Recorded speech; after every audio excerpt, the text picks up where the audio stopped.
بسم الله الرحمن الرحیم.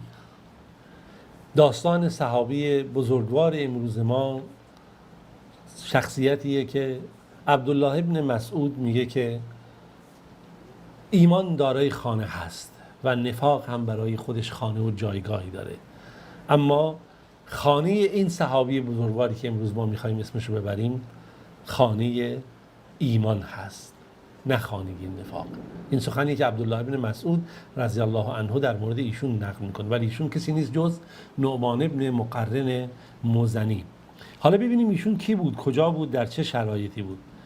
نگاه کنید، قبیله ایشون یا قبیله این نعمان ابن مقرن قبیله‌ای هست تقریبا در مسیر راه مدینه به مکه، در بین مسیر راه مدینه مکه قبیله نعمان ابن مقرن مزنی قرار گرفته و پیامبر خدا صلی الله علیه و سلم وقتی که از مکه به مدینه هجرت کرد، خب خود به خود اخبار هجرت پیامبر خدا صلی الله علیه و سلم به این گوش این اهالی این قبیله رسید و خب اینها پیگیر بودن چه اتفاقی افتاده، حالا که محمد به یثرب اومد از مکه داستان چیه و چه اتفاقی افتاده. و ما نعمان ابن مقرن در واقع بزرگ قوم خودش هم به حساب می اومد و کسی بود که همه سخنشو گوش میکردن، آدم عاقل و فهیمی بود و خب قبیله هم قبیله بودن که قبیله شجاعان قهرمانان حساب میشد، افرادی بودن که هم جنگاور بودن، هم فهیم بودن، هم دارای جوانمردی بودن.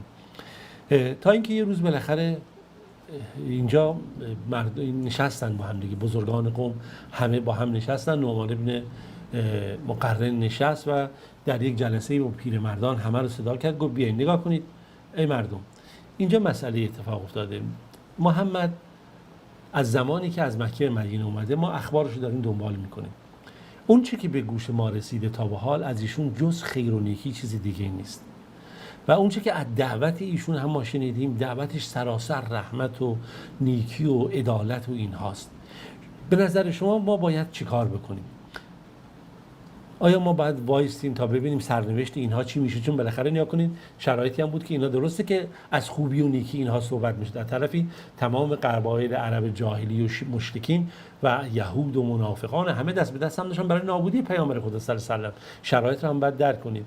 و از طرف خب خیلی هم دارن شتاب میکنن. ایشون گفت که به سوی دین این میگید ما چه کار کنیم؟ بالاخره مشورت بود، هر کسی یک نظری داد. ایشون گفت نه، من تصمیم گرفتم خودم برم پیش پیامبر و ببینم چه کار هست، هر کی از شما مایل هست ببین با هم بریم به نزد پیامبر و بریم اون صحبت کنیم، ببینیم چه حرفاشو بشنویم و چه اتفاقی میفته تا ما ببینیم واقعا چگونه میشه. ما اگه صبر بکنیم نسبت به این جریان و بی تفاوت باشیم که خب نمیشه و میبینیم که گروه دارن از مردم هم میان به این سرزمین و مسلمان میشن و ما اینجوری اومدیم تأخیر کردیم و حقیقت رو دیدیم.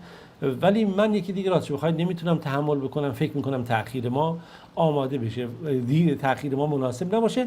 من خودم فردا میخوام برم به مدینه و در اونجا با پیامبر بالاخره صحبت میکنم، مسلمان میشم دیگه. و حقیقت ما میفهمیدیم، تشخیص دادیم و نباید درنگ بکنیم. هر کی میخواد خودش رو آماده کنه با من بیان. صحبت های این روی اهالی این قبیله خیلی اثر گذاشت روی بالاخره طایفش و قبایلی که همراهش بودن.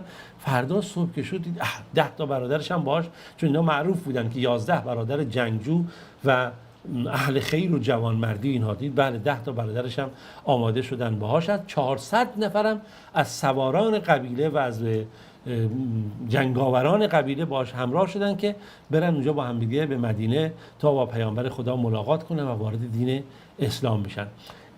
وقتی که نعمان بن مقرن این صحنه رو دید گفت راست بخوای من خجالت میکشم همینجوری دست خالی ما بریم به نزد پیامبر با این جمعیت و فلان بدونی که چیزی هدیه ببریم به نزد ایشون. بالاخره داستان این جمعیت داره میریم برای میخوام وارد دین اسلام بشیم، چیکار بکنیم؟ اون سال هم سالهای قحطی و بالاخره کم بارانی بود، شرایط خیلی خاصی بود، نه کشاورزی بود نه هیچی، همه چی شرایط به هم خورده بود.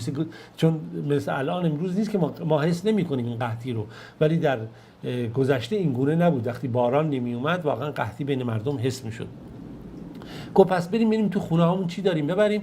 خودش و بالاخره برادرانش و اون 400 نفر هر کسی که اصلا چیزهایی رو جمع آوری کردن، گوسفندانی داشتن بالاخره با خودشون همراه کردند و حرکت کردن به نزد رسول خدا صلی الله علیه و سلم تا برن در برابر پیامبر اعلان میکنن و اسلام رو بپذیرن. میگه وقتی که اینها وارد مدینه شدن کل مدینه به لرزش در اومده بود، یک هیجانی ایجاد شده بود. چرا اصلا این شادی رو در هر خونه یک از اهالی مسلمان مدینه میتونستی ببینی. 11 برادر جنگجو، جنگاور و شجاع از این قبیله با 400 نفر از بهترین جنگاورانشون اومدن پیش پیامبر و مسلمان بشه. پیامبر خدا صلی الله علیه و سلم خیلی خوشحال شد از این صحنه که این صحنه رو تماشا کرد و دید که اینها اومدن برای اعلان اسلام و بیعت با پیامبر خدا صلی الله علیه و سلم.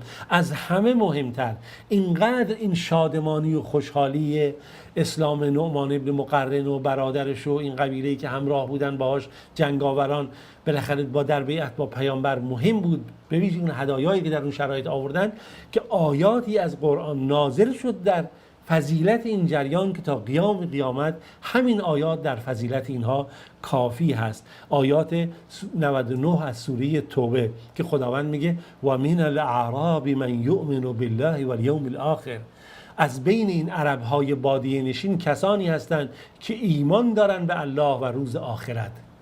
نگاه کنید، حالا ما یه روز در بحث این اعراب باید صحبت بکنیم که اعراب با عرب فرق میکنه. عرب‌های بادیه نشینی که به صورت بدوی زندگی میکردن اعراب هستن.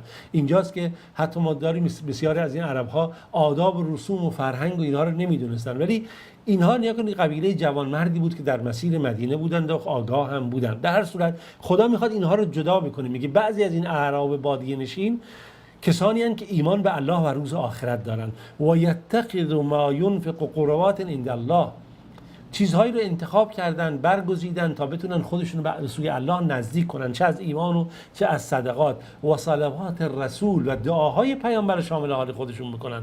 الا انها قربة لهم. خدا داره میگه این گزینش اینها در مسیر دین و این قربانی دادن اینها در مسیر دین و این تقدیم این خیرات و اومدن ایمان آوردن سبب نزدیکی اینها به خدا میشه. سیدخلهم الله فی رحمته، خداوند اینها رو وارد رحمت خودش میکنه. ان الله غفور رحیم، خدا خیلی خیلی بخشنده است، خدا خیلی خیلی مهربان هست. نگاه کنید این زیبایی این آیات رو داشته باشید که این گونه در متن یک قبیله که مسلمان میشن این آیات از بالای 7 آسمان نازل میشه و این برکت و خیر شامل حالشون میشه. بله از اون روز به بعد نقل شده که نعمان ابن مقرن تحت پرچم پیامبر خدا صلی الله علیه و سلم همراه بود و در همه جنگ ها بدون هر گونه سستی، بدون هر گونه تنبلی، بدون هر گونه ترس، بدون هر گونه مثلا نفاق همراه پیامبر بود و هیچ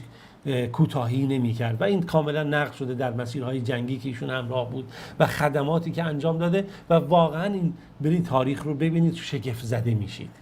اما میرسیم به دوران خلافت ابوبکر صدیق رضی الله عنه.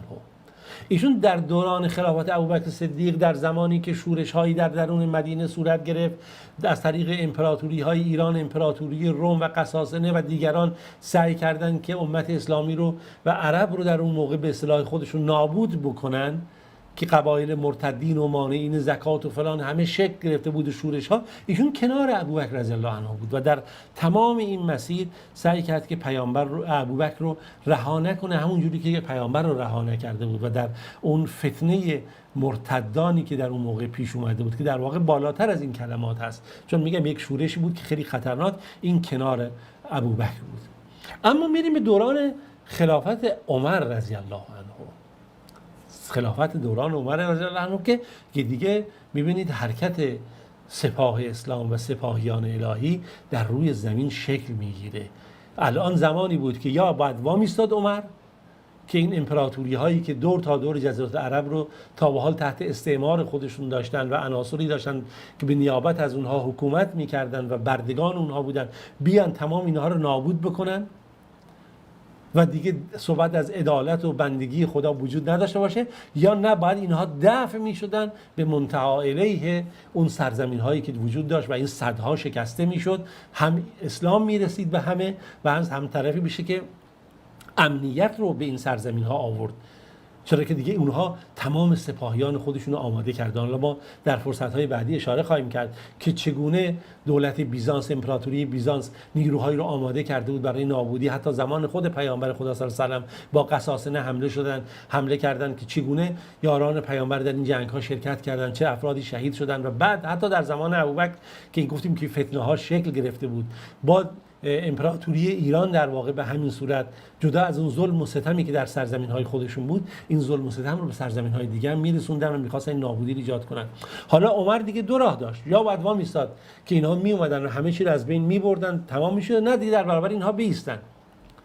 و درست در همین زمان عمر هست که می‌بینیم که نعمان بن مقرن هم حالا کسیه که کنار عمر ایستاده. اگه در قبل کنار پیامبر خدا صلی الله علیه و سلم بود، قبلش کنار ابوبکر بود، الان در کنار عمر ایستاده با تمام جنگاوران خودش که و اصلا تاریخ این رو به خوبی نقل میکنه، نقش ایشون رو در این جنگ ها که چگونه ایشون در این مسیر مقاومت کرد، چگونه در این مسیر جانفشانی کرد که ستاره درخشانی در امت اسلامی بود.